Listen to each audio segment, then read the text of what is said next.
হাসনাত আবদুল্লাহ বসুন্ধরের বিরুদ্ধে কথা বলাতে কালের কণ্ঠ হাসনাত আবদুল্লার পিছে লেগে গেছে।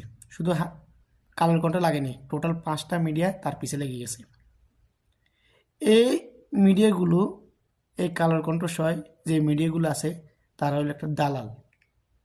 তারা যেই সরকার আসে ওই সরকারকে তখন তেল মারে।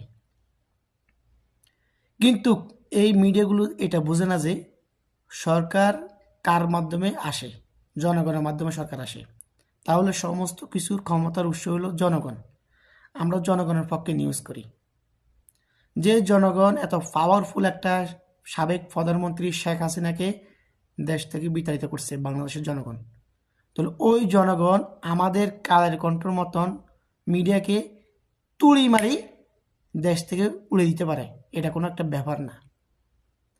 এই কালের কণ্ঠ, তোমরা যে 5টা মিডিয়া আছো কালের কণ্ঠ সয়, তোমরা এক হাসনাত আবদুল্লাহর বিরুদ্ধে লেগে গেছো 5টা মিডিয়া। আর সারা বাংলাদেশে ফেসবুকে আর ইউটিউবে যা আছে সবাই তোমাদের বিরুদ্ধে লেগে গেছে। তোমাদেরকে কেউ কালের কণ্ঠ, বালের কণ্ঠ, কেউ ধনের কণ্ঠ বলে আখ্যায়িত করতেছে। তোমরা কি ভাই, তোমরা যে হাসনাত আবদুল্লাহর বিরুদ্ধে লাগছো, কোনো সমস্যা নাই। তোমরা কি নিজে কমেন্টগুলি দেখো না? তোমাদের এই মিডিয়াগুলিতে কি পরিমাণ রাব ব্যবহার করে পাবলিক গালি দেয়, তোমরা এগুলি দেখো না?